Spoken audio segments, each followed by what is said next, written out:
বিশ্বের যা কিছু মহান সৃষ্টি চিরকল্যাণকর, অর্ধেক তার করিয়াছে নারী, অর্ধেক তার নর। আজকের আয়োজন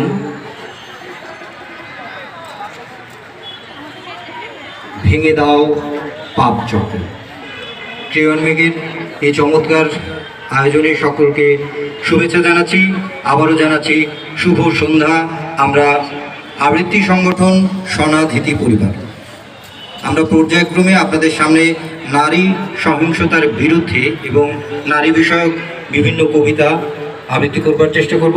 আশা করছি আপনারা সকলেই আমাদেরকে সঙ্গ দেবেন। তো যাই হোক, প্রথমে আবৃত্তিতে চলে যাচ্ছি। আবৃত্তি নিয়ে আসছে সনাধিতি পরিবারের শামসাদ শাহানি।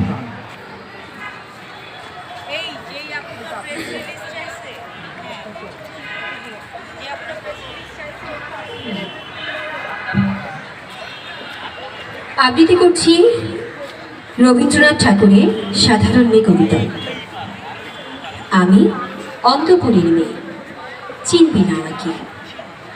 তোমার শেষ গল্পের বইটি পড়েছি শরৎবাবু, বাঁশি ফুলের মালা। তোমার নায়িকা এলোকেশের মরণ দশা ভরেছিল 35 বছর বয়সে। 25 বছর বয়সের সঙ্গে ছিল তার রেশারেশি। দেখলে তুমি মহাদশায় বটে, জিতিয়ে দিলে তাকে। নিজের কথা বলি, বয়স আমার অল্প। একজনের মন ছুঁয়েছিল আমার কাঁচা বয়সের মায়া, তাই জেনে পলপ্লান্ত আমার দেহে। ভুলে গিয়েছিলাম অত্যন্ত সাধারণ মেয়ে আমি। আমার মতন এমন আছে হাজার হাজার মেয়ে, অল্প বয়সের মন্ত্র তাদের যৌবনে।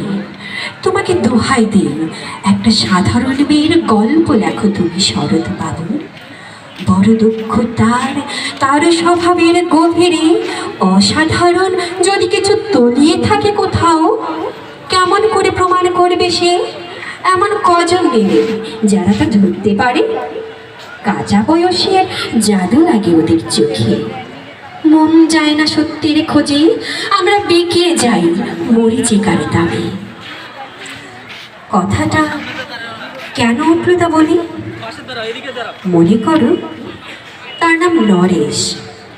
সে বলেছিল কেউ তার চোখে পড়েনি আমার মতো। এত বড় কথাটা বিশ্বাস করবো যে সাহস হয় না, না করবো যে এমন জোর কই। একদিন সে গেল বিলেতে, চিঠিপত্র পায় কখনো বা। মনে মনে ভাবে, রাম রাম, এত মেয়েও আছে সে দেশে, এত তাদের ঠেলা ঠেলে ভিড়, আর তারা সবাইকে অসামান্য। এত বুদ্ধি, এত উজ্জ্বলতা, আরে তারা সবাইকে আবিষ্কার করেছে এক নরেশ সেনকে, স্বদেশী যার পরিচয় চাপা ছিল 10-এর মধ্যে। গ্যালোওয়েলের চিঠিতে লিখেছে নিজের সঙ্গে গিয়েছিল সমুদ্রে নাইতে। বাঙালি কবির কবিতার কলাইন দিয়েছে তুলে। সেই যেখানে ওর বসে উঠেছে সমুদ্র থেকে, তারপরে বালির পরে বসলো পাশাপাশি। সামনে দুলছে নীল সমুদ্রের ঢেউ, আকাশে ছড়ানো নির্মল সূর্যালোক। লিজি তাকে খুব আস্তে আস্তে বললে, এই সেদিন তুমি এসেছ, 2 দিন পরে যাবে চলে। ঝিনুকের দুটি খোলা, মাঝখানটুকু ভরা থাক একটি নিরেট অশ্রুবিন্দু দিয়ে। দুর্লভ, মূল্যহীন, কথা বলার কি অসামান্য ভঙ্গি। সেই সঙ্গে নরেশ লিখেছে, কথাগুলো যদি বানানো হয় দোষ কি, কিন্তু চমৎকার। হিরি বসানো সোনার ফুল কি সত্য, তবু কি সত্য নয়? বুঝতেই পারছো, একটা তুলনার সঙ্গে তোর চিঠিতে অদৃশ্য কাটার মতো আমার বুকের কাছে বিধিয়ে দিয়ে জানায়, আমি অত্যন্ত সাধারণ মেয়ে। মূল্যবানকে মূল্য চকিয়ে দিয়ে এমন ধন নেই আমার হাতে। ওগো, না হয় তাই হলো, না হয় ঋণী রইলেম চিরজীবন। পায়ে পড়ি তোমার, একটা গল্প লেখো তুমি শরৎবাবু, নিতান্ত সাধারণ বীর গল্প, যে দুর্ভাগিনীকে দূরের থেকে পাল্লা দিতে হয় অন্তত 5-7 জন অসামান্য সঙ্গে, অর্থাৎ সপ্তরথিনীর মার। বুঝে নিয়েছি আমার কপাল ভেঙেছে, হার হয়েছে আমার, কিন্তু তুমি যার কথা লিখবে তাকে জিতিয়ে দিও আমার হয়ে। পড়তে পড়তে বুক যেন ওঠে ফুলে, ফুল চন্দন পড়ুক তোমার কলমের মুখে। তাকে নাম দিও মালতী, ওই নামটা আমার। ধরা পড়বার ভয় নেই, এমন অনেক মালতী আছে বাংলাদেশে, তারা সবাই সামান্য মেয়ে। তারা পলাশ জার্মান জানে না, কাঁদতে জানে। কি করে জিতিয়ে দেবে? উচ্চ তোমার মন, তোমার লেখনী মহিয়সী। তুমি হয়তো তাকে নিয়ে যাবে ত্যাগের পথে, দুঃখের চরমে শকুন্তলার মতো। দয়া করো আমাকে, নেমে এসো আমার সমতলে। বিছানায় শুয়ে শুয়ে রাত্রির অন্ধকারে দেবতার কাছে যে অসম্ভব বর আমি মাগি, সে বর আমি পাবো না, কিন্তু পাই যেন তোমার নায়িকা। রাখো না কেন নরেশকে 7 বছর লন্ডনে, বারে বারে ফেল করুক তার পরীক্ষায়। আদরে থাক আপন উপাসিকা মণ্ডলীতে। ইতিমধ্যে মালতী পাশ করুক এমএ কলকাতা বিশ্ববিদ্যালয়ে, গণিতে হোক প্রথম তোমার কলমের এক আচরে। কিন্তু ওইখানেই যদি থামো, তোমার সাহিত্য সম্রাট নামে পড়বে কলঙ্ক। আমার দশা যাই হোক, খাটো করো না তোমার কল্পনা। তুমি তো কৃপণ নও বিধাতার মতো, মেয়েটাকে দাও পাঠিয়ে ইউরোপে। সেখানে যারা জ্ঞানী, যারা বিদ্বান, যারা বীর, যারা কবি, যারা শিল্পী, যারা রাজা, দল বেঁধে আসুক ওর চারিদিকে। জ্যোতির্বিদের মতন আবিষ্কার করুক ওকে, শুধু বিদুষী বলে নয়, নারী বলে। ওর মধ্যে যে বিশ্ব বিজয়ী জাদু আছে, ধরা পড়ুক তার রহস্য দূরের দেশে নয়। যে দেশে আছে সমজদার, আছে দরদি, আছে ইংরেজ, জার্মান, ফরাসি। মালতীর সম্মানের জন্য সভা ডাকা হোক না, বড় বড় নামজাদার সভা। মনে করা যাক সেখানে বর্ষণ হচ্ছে মুষলধারে চাটুবাক্য। মাঝখান দিয়ে সে চলছে অবহেলায়, ঢেউয়ের উপর দিয়ে যেন পালের নৌকা। ওর চোখের দেখে ওরা করছে কানাকানি। সবাই বলছে ভারতবর্ষের সজল মেঘ আর উজ্জ্বল রৌদ্র মিলেছে ওর মোহিনী দৃষ্টিতে। এখানে জানান থেকে বলে রাখি, সৃষ্টিকর্তার প্রসাদ সত্যিই আছে আমার চোখে। বলতে হলো নিজের মুখে, এখনো কোনো ইউরোপীয়র সঙ্গে সাক্ষাৎ ঘটেনি কপালে।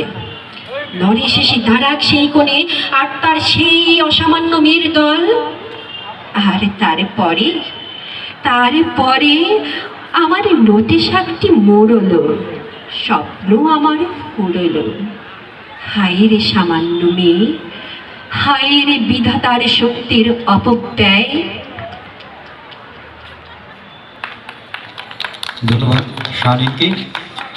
এ পর্যায়ে আবৃত্তি করবার জন্য ডেকে নিচ্ছি সোনাধিতির সিরাজুর রহমানকে। আবৃত্তি নিয়ে আসছে সিরাজুর রহমান।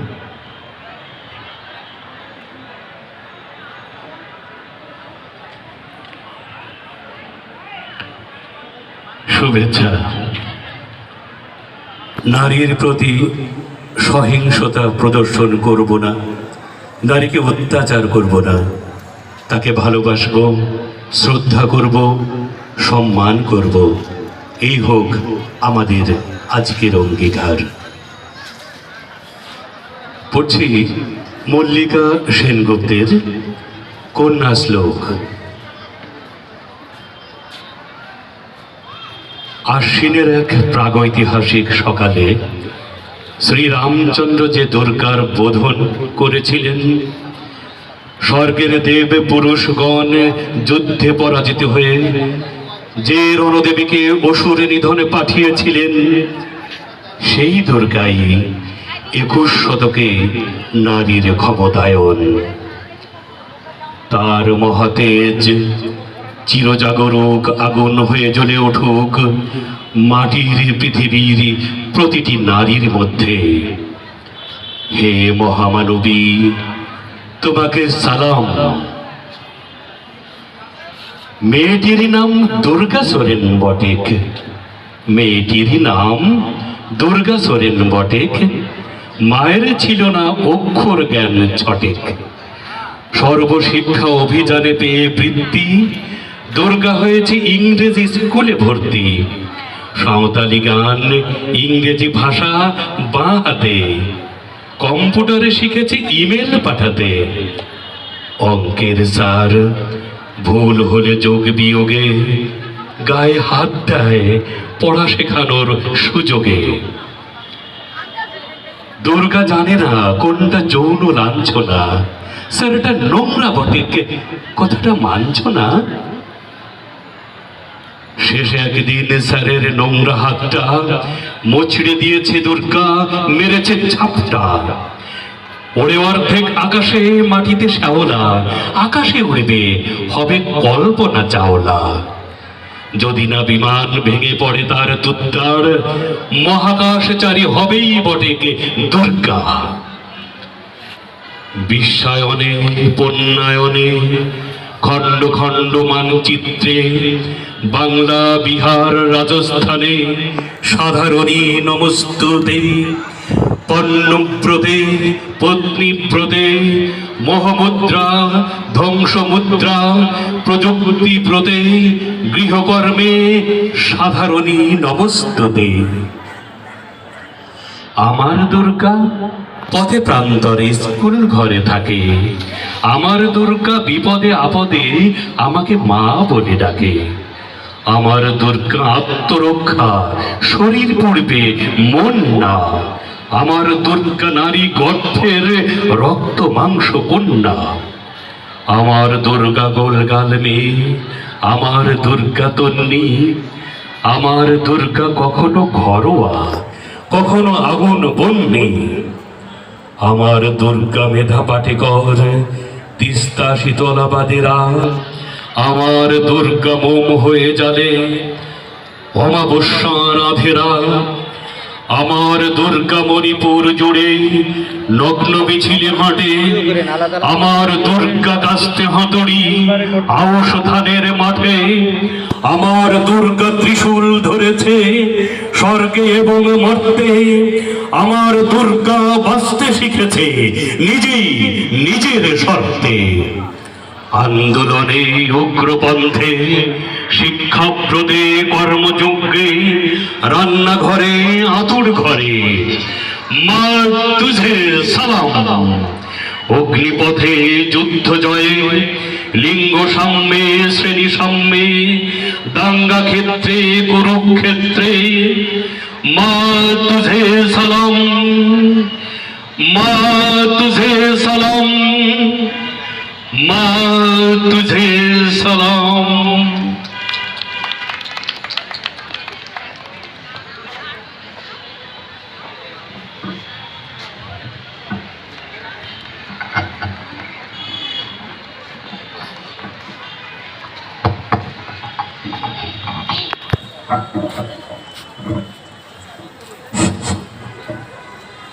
চারিদিকে ভয় আর ভয়। যদি পুত্র না হয়, একটাই তো লিঙ্গ আছে মোটে। শবদ বেদিনীর অন্ধকারে শপথে ঢুকিয়ে দেয় দ্বারে, ছুরি কাঁচি সারাশি যা জোটে। না হয় তুলতুলে হাত, বুক, পেট, চোখ, জনি, মাথা, ভেসে চলে যমুনার স্রোতে আমাদের মহান ভারতে। তবু বেঁচে আছে। ফুটপাতে টায়ার জ্বালিয়ে ভাত ফুটোই যে অর্ধনগ্ন নারী, তাকে বলি বেঁচে থেকো। মুখে স্নো পাউডার মেখে পার্কের বেঞ্চে বসে থাকা উৎসুক রমণীকে বলি বেঁচে থাকো। শীতাতাপ নিয়ন্ত্রিত ঘরে অলঙ্কিতা দুঃখিতাকে বলি বেঁচে থাকো। মধ্যরাতে ঘরে ফেরা বার মাতালের অনগ্ন বধূকে বলি বেঁচে থাকো। বেঁচে থাকো নারী, তুমি বেঁচে ওঠো, প্রচন্ড বেঁচে ওঠো। আমি লিপস্টিক, আইশ্যাডো, ফেসিয়াল, আমি পার্স্ট্রিক, আমি হাড় কাটা লেন, নিভৃত জ্যোৎস্নার নির্জনতম অশ্রু। আমি বৌঠান, মীরা, বনলতা সেন। পুরুষ আমার প্রেমিক ও চির শত্রু, তবু তাদেরই সবচেয়ে ভালোবাসি। পদপল্লবে ওরা চুমু খায়, তবু আমরা ওদের বউ, মেয়ে, সেবা দাসী। আমি সেই মেয়েটি যে গত কোনো শতাব্দীতে 5 বছর বয়সে মালা দিয়েছিল গঙ্গা যাত্রীর গলায়। কুলীন ব্রাহ্মণে 365তম স্ত্রীর অন্যতম হয়ে স্বামীর গরমে হয়েছি গরমিনী। একাদশেতে নবজ, দশমীর বালিকা তৃষ্ণায় আটক, ঘরের মাটি লেপন করতে করতে প্রাণ ত্যাগ করেছি। সন্তানের পর সন্তান জন্ম দিতে দিতে দিতে যন্ত্রণায় মুখ থুবড়ে পড়েছে সূতিকাগারে। জ্বলে পুড়ে মরেছে সতীদাহে। আমি বুঝতে পারিনি যে চাকরির জায়গায় নিজের কাজের কুশলতা দেখাতে নেই। আমি বুঝতে পারিনি আমার প্রেমিককে তার প্রেমপত্রের বানান ভুলগুলো ধরিয়ে দেওয়াটাই আমার ভুল হয়েছিল। আমি বুঝতে পারিনি যে আমি যদি কবি হতে চাই, আমার বন্ধুরা বলবে ওটা ওটা কবিতা হয়নি, পদ্য হয়েছে। আমি বুঝতে পারিনি এই শতাব্দীতে এসে দাঁড়িয়েও এই পুরুষ শাসিত সমাজ বুদ্ধিমতীদের জন্য অপ্রস্তুত। আমি মৃত্যু দেখেছি, আমি পাপ দেখেছি, আমি পঙ্ক দেখেছি। ট্রেনে বাসে ভিড়ে অচেনা হাত আমাকে স্পর্শ করে, যেন আমার শরীর আমার নয়, পুরুষের বিচরণ ক্ষেত্র শুধু। প্রতিবাদ করলে ঘিরে উপদেশ, নির্দিষ্ট কামরা কিংবা সিটে যাওয়ার। শূন্য থেকে শূন্যের ভেতর আমি হেঁটে যাই আর জনে জনে জিজ্ঞেস করি, তোমাদের বাড়িতে মেয়ে আছে? কেউ কেরোসিন ঢেলে আগুন জ্বালিয়ে দিয়েছে তোমার কন্যা দেহে? একটু রাত করে বাড়িতে ফেরা তোমার মেয়েটিকে কুপ্রস্তাব কেউ দিয়েছে অন্ধকার পাড়ার মোড়ে? তোমার মেয়ের ফেসবুক প্রোফাইল আছে? কেউ হ্যাক করে পাসওয়ার্ড জেনে পর্ণ ছবি টানিয়ে দিচ্ছে তার দেয়ালে দেয়ালে? পথের উপর দিয়ে আমি হাঁটি শুধু এসব প্রশ্ন নিয়ে, আর দেখি ধুলো ওড়ে শুধু, বালি ওড়ে নিরুচ্চার শূন্যের ভেতর। লিঙ্গভেদের ঘৃণা নিভে যাবে কবে? ধর্ষকের চোখ থেকে কবে মুছে যাবে হিংস্রতায় পেতে যাওয়া দখলের আলো? পৃথিবী জানে না এর উত্তর আজও। নারী, তুমি বেঁচে ওঠো, নিঃশ্বাস নাও অমন হাওয়া। এই আকাশ তোমার, আকাশের সব নক্ষত্র তোমার। এই নদী, অরণ্য, কাশ ফুল তোমার। এই ঝাউ পাতা তোমার। এই মেঘপুঞ্জ, এই জল হাওয়া তোমার। আর যেন কোনো নারীকে কেবল গন্তব্যে পৌঁছানোর জন্য বেরোতে না হয় এমন দুর্গম অরণ্য। আর যেন পুরুষের গুহা থেকে এমন রক্তাক্ত বেরোতে না হয় কোনো নারীকে। এই মাঠ তোমার, এই শস্য ক্ষেত্র তোমার, এই আলপথ তোমার। দিগন্ত অব্দি যত দূর দেখো, এই সব তোমার। তুমি যদি নারী হও, তুমি মৃত্যুকে অতিক্রম করে বেঁচে ওঠো। তুমি যদি মানুষ হও, দু হাতের শিকল ছেড়ে একবার দাঁড়াও। দু হাতের শিকল ছেড়ে এই হাত তোমার, দু পায়ে দৌড়ে যাও। এই পা তোমার, দু চোখে জীবন দেখো। এই চোখ তোমার, তুমি ঠাঠা করে হাসো। এই ঠোঁট, চোখ, গ্রীবা তোমার। তুমি আতন্ত তোমার, তুমি আঙুল তোমার। আজ আমি প্রণাম জানাই সেই প্রথম আঙুলকে, যার নাম বর্ণ পরিচয়। সেই অগ্নি শুদ্ধ পরম্পরাকে, সেই সব পুরুষ রমণীকে ঊনবিংশ শতাব্দীর অন্ধকার হাতড়ে জ্ঞানের আলো জ্বালিয়ে এক জন্মে যারা আমাকে জন্ম জন্মান্তের দরজা খুলে দিয়েছেন। আমি আজ প্রেমের জন্য ফেলে যাচ্ছি আরাম, সর্বাঞ্জিত সাতান্নির জন্য ফেলে যাচ্ছি কৃতদাসের জল্পচস্য, জেগে থাকার জন্য ফেলে যাচ্ছি ভাত ঘুম, যন্ত্রণার জন্য ফেলে যাচ্ছি সুখ, জ্ঞানের জন্য ফেলে যাচ্ছি অন্ধকার, আনন্দের জন্য ফেলে যাচ্ছি সাফল্য, অমৃতের জন্য ঐশ্বর্য। আমারে চলার পথে দেবতারাও আতঙ্কে স্তব্ধ হয়ে বলতে থাকেন, মহামেঘ প্রভঙ্গ রাং মুক্তকে সিং চতুর্ভুজাং কালিকাং মোক্ষমাং মুন্ডমালা বিভূষিতাং। সভ্যতার দেহ, প্রগতির দেহ, উন্নতির দেহ, সমাজের দেহ, বিভৎস দাবাননের মধ্য দিয়ে আমি এগোতে থাকি। আর আমার এগিয়ে চলার চারপাশে মুন্ডহীন অসংখ্য দেহ ছটফট করতে থাকবে। হয়তো আমি সেই মেয়ে, হয়তোবা হয়তোবা হয়তোবা। আমি এতক্ষণ আবৃত্তি করলাম একটি কোলাজ কবিতা। কবিতাটির নাম নারী। কবিরা হলেন রায়ান, বিথি চট্টোপাধ্যায়, কবিতা সিনহা, রিহান কৌশিক, তসলিমা নাসরিন এবং শুভ দাশগুপ্ত। আর এই পর্যায়ে আমাদের আবৃত্তি চলতে থাকবে এবং পাশাপাশি আমি এখানে আমাদের মোমবাতি প্রজ্বলনও চলবে এবং আবৃত্তি চলবে। যারা আমাদের মোমবাতি প্রজ্বলনে অংশ নিতে চান তাদেরকে অনুগ্রহ করে বলবো আমাদের সামনের মঞ্চের কাছে এগিয়ে আসতে এবং আমাদের যে ভলেন্টিয়াররা আছে তাদের কাছ থেকে মোমবাতি নিয়ে নিতে। এবং এই পর্যায়ে আমি আবারও তানজির সৌরভ ভাইকে মঞ্চ ছেড়ে দেবো। ধন্যবাদ। এতক্ষণ আপনাদের সাথে ছিল কিংবা পুরো সময়টা ধরে এই আয়োজনটা সঞ্চালনা করছে দোলন চাপা দত্ত। সেই ক্রেয়ন ম্যাগের সাথে যেমন আছে তেমন আমাদের সোনাদিতি পরিবারের একজন সদস্য। যাই হোক, আমি আর কথা বাড়াচ্ছি না। এখানে একটা কবিতার যে বৃষ্টি ঝরার মতো ব্যাপারে সন্ধ্যায় মনে হচ্ছে এই শীতের সন্ধ্যায়, কবিতার বৃষ্টি না, কবিতার কুয়াশা ঝরছে। আর সেই কুয়াশার যে শিশির ফোঁটা, সেটা ঝরছে একমাত্র নারীদের জন্য।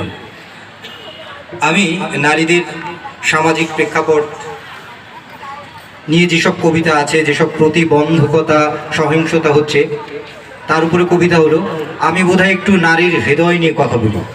আমি বলবো না, ঠিক কবি যেভাবে বলেছে কবির কথাগুলোকে উচ্চারণ করছি আবুল হাসানের কবিতা নিঃসঙ্গতা। অতটুকু চাই না বালিকা, অত শোভা, অত স্বাধীনতা, চেয়েছিল আরো কিছু কম। আয়নার দাঁড়ে দেহ মেলে দিয়ে বসে থাকা সপ্তাহ দুপুর, চেয়েছিল মা বকুক, বাবা তার বেদনা দেখো। অতটুকু চাইনি বালিকা, অত হৈরৈ লোক, অত ভিড়, অত সমাগম, চেয়েছিল আরো কিছু কম। একটি জলের খনি, তাকে দেখে তৃষ্ণা এখুনি, চেয়েছিল একটি পুরুষ তাকে বলুক রমণী। ধন্যবাদ। এ পর্যায়ে আবৃত্তির জন্য ডেকে নিচ্ছি সনাধিতির সভাপতি জেসমিন বন্যা। মঞ্চে আসছে জেসমিন বন্যা।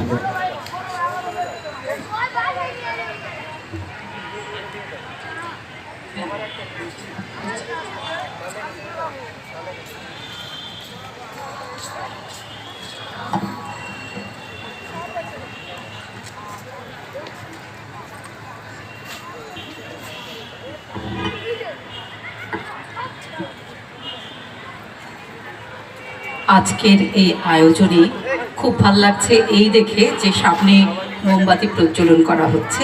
ঠিক এরকম যদি আলোকিত হয় আমাদের ঘরগুলোতে, ঠিক কন্যা সন্তানদের জন্য, তাহলে নিশ্চয়ই আমাদের পৃথিবী, আমাদের দেশ আলোকিত হবে। হ্যাঁ, সেই কথাটাই আজকের হোক আমাদের অঙ্গীকার। কন্যা সন্তান নয়, সকল সন্তানই আমার। কারণ একজন মা আমি জানি একটি কন্যা সন্তান পৃথিবীতে আনতে বা একটি পুত্র সন্তান পৃথিবীতে আনতে সমান কষ্ট, ধারণী এবং প্রসব ব্যথায়। অতএব সন্তানকে আলাদা না করে, নারী পুরুষ ভেদ না করে আমরা সন্তানকে সমান মর্যাদা দেই।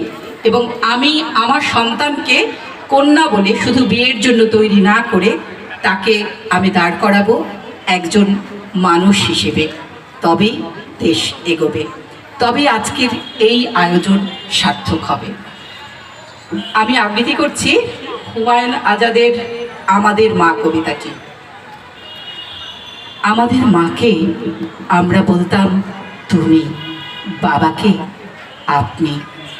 আমাদের মা গরিব প্রজার মতো দাঁড়াতো বাবার সামনে, আর কথা বলতে গিয়ে কখনোই কথা শেষ করে উঠতে পারতো না।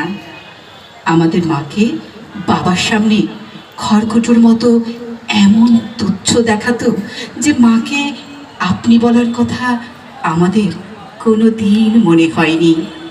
আমাদের মা আমাদের থেকে বড় ছিল, কিন্তু ছিল আমাদের সমান। আমাদের মা ছিল আমাদের শ্রেণীর, আমাদের বর্ণের, আমাদের গোত্রের। বাবা ছিলেন অনেকটা আল্লাহর মতো, তার জ্যোতি দেখলে আমরা সেজদা দিতাম। বাবা ছিলেন অনেকটা সিংহের মতো, তার ডাকে আমরা কাঁপতে থাকতাম। বাবা ছিলেন অনেকটা আড়িয়াল বিলের প্রচণ্ড চিলের মতো, তার ছায়া দেখলেই মুরগির বাচ্চার মতো আমরা মায়ের ডানার নিচে লুকিয়ে পড়তাম। ছায়া সরে গেলে আবার বের হতাম, আকাশ দেখতাম। আমাদের মা ছিল অশ্রুবিন্দু, দিনরাত টলমল করত। আমাদের মা ছিল ফুলের পাপড়ি, সারাদিন ঝরে ঝরে পড়ত। আমাদের মা ছিল ধান ক্ষেত, সোনা হয়ে দিকে দিকে বিছিয়ে থাকত। আমাদের মা ছিল দুধ ভাত, 3 বেলা আমাদের পাতে ঘন হয়ে থাকত। আমাদের মা ছিল ছোট্ট পুকুর, আমরা তাতে দিনরাত সাঁতার কাটতাম। আমাদের মার কোনো ব্যক্তিগত জীবন ছিল কিনা আমরা জানি না, আমাদের মাকে আমি কখনো বাবার আলিঙ্গনে দেখিনি। আমি জানি না মাকে জড়িয়ে ধরে বাবা কখনো চুমু খেয়েছেন কিনা। চুমু খেলে মার ঠোঁট ওরকম শুকনো থাকতো না। আমরা ছোট ছিলাম, কিন্তু বছর বছর আমরা বড় হতে থাকি। আমাদের মা বড় ছিল, কিন্তু বছর বছর মা ছোট হতে থাকে। 6-এ পড়ার সময়ও আমি ভয় পেয়ে মাকে জড়িয়ে ধরতাম। 7-এ ওঠার পর ভয় পেয়ে মা একদিন আমাকে জড়িয়ে ধরে। আমাদের মা দিন দিন ছোট হতে থাকে। আমাদের মা দিন দিন ভয় পেতে থাকে। আমাদের মা আর ফুলের পাপড়ি নয়, সারাদিন ঝরে পড়ে না। আমাদের মা আর ধান ক্ষেত নয়, সোনা হয়ে বিছিয়ে থাকে না। আমাদের মা আর দুধ ভাত নয়, আমরা আর দুধ ভাত পছন্দ করি না। আমাদের মা আর ছোট্ট পুকুর নয়, পুকুরে সাঁতার কাটতে আমরা কবে ভুলে গেছি। কিন্তু আমাদের মা আজও অশ্রুবিন্দু, গ্রাম থেকে নগর পর্যন্ত আমাদের মা আজও টলমল করে।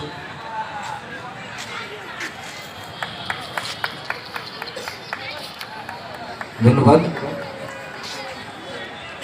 আমি তোমার সামনে আবার নতজানু হয়েছি নারী। না, প্রেমে নয়, আশ্লেষে নয়, ক্ষমা চাই।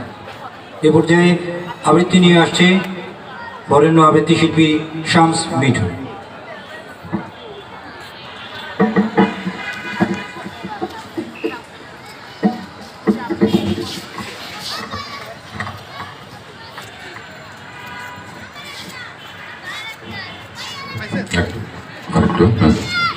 হ্যালো,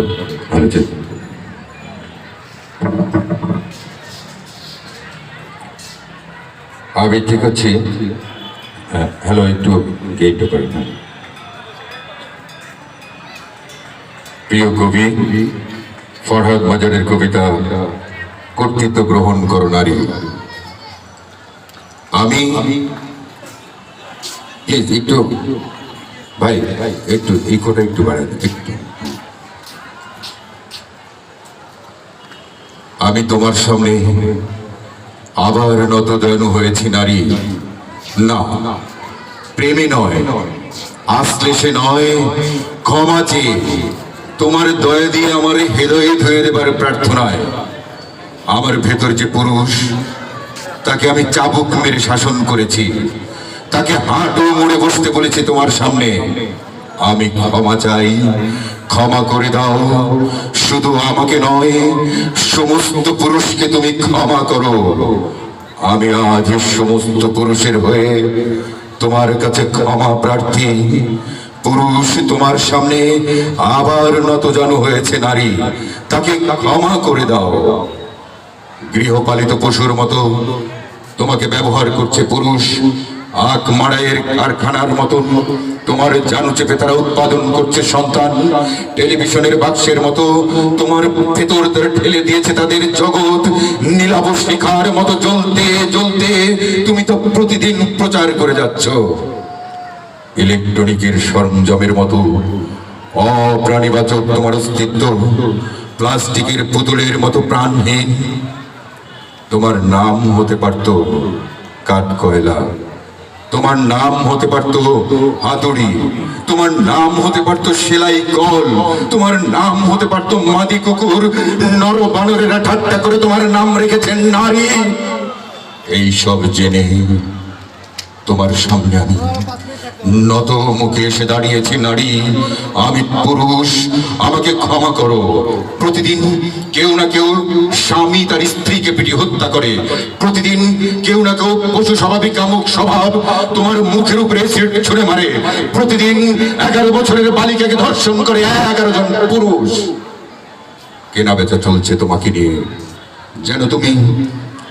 যেন তুমি শাকসবজি, আলু, পটল, খাসির মাংস। তোমার স্তন আমার চেপে দিয়ে তোমার কোমর তারা মাপছে ফিতে দিয়ে, তোমার উরু তারা মাপছে ফিতে দিয়ে, দাড়ি পাল্লা ঝুলি ওজন করছে তোমাকে, তোমার দাঁত নখ চোখ পরখ করে সাব্যস্ত করছে তোমার মূল্য। তোমার নাম হতে পারতো মোগলাই পরোটা, তোমার নাম হতে পারতো জাপানি হোন্ডা, তোমার নাম হতে পারতো ডানহিল সিগারেট, তোমার নাম হতে পারতো পুষি বিড়াল। অর্ধ সভ্য মানুষ তোমার নাম রেখেছে অর্ধাঙ্গনী। এই সব জেনে আমি তোমার সামনে নত মুখে এসে দাঁড়িয়েছি।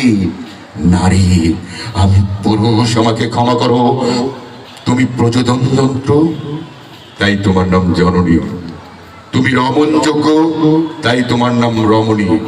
ঘোড়া সালে ঘোড়া, হাতি সালে হাতির মতো মহলে মহলে থাকো, তাই তোমার নাম মহিলা। গৃহে গৃহে আসবাবপত্রের মতো শোভা পাও, তাই তোমার নাম গৃহিণী। আমি পুরুষ শব্দের সমান অর্থবহ উচ্চারণে তোমার নাম করতে চাই নারী, কিন্তু পারি না। অক্ষম লজ্জায় আমি তোমার সামনে অপরাধীর মতো দাঁড়িয়ে আছি। আমি পুরুষ, আমাকে ক্ষমা করো। আজ আমি তোমার কাছে বলতে এসেছি, পুরুষ শব্দের অর্থ হচ্ছে কর্তৃত্ব, এবং তোমার কর্তৃত্ব গ্রহণ করার সময় হয়েছে নারী। পুরুষকে গ্রহণ করো। ধন্যবাদ। ধন্যবাদ। ধীরে ধীরে আমাদের আবৃত্তির স্বনাধিতির আবৃত্তির পরিবেশনা শেষ হচ্ছে। আমরা এই পর্যায়ে ডেকে নেব দোলনকে। তার আগে বলতে চাই, আপনারা এখানে যারা ছিলেন সকলকে অসংখ্য ধন্যবাদ, কৃতজ্ঞতা। ধৈর্য সহকারে স্বনাধিতির পরিবেশনা শুনেছেন, এবং আবারও ধন্যবাদ জানাতে চাই ক্রেয়ন ব্যাংকে এই চমৎকার আয়োজনের জন্য। নারী সহিংসতার বিরুদ্ধে আজকের আয়োজন সফল হোক। এই আলো, এই দ্যুতি ছড়িয়ে পড়ুক সারা দেশে, সমগ্র পৃথিবীতে, পুরো বিশ্ব ব্রহ্মাণ্ডে। যাও, এই পর্যায়ে আমরা চলে যাচ্ছি দোলনের কাছে। পরবর্তী আরও গান আছে অন্যান্য আয়োজনে। বিদায় নিচ্ছি এখানে। সকলে ভালো থাকবেন, সুস্থ থাকবেন। শুভ রাত্রি। স্বনাধিতিকে অনেক ধন্যবাদ।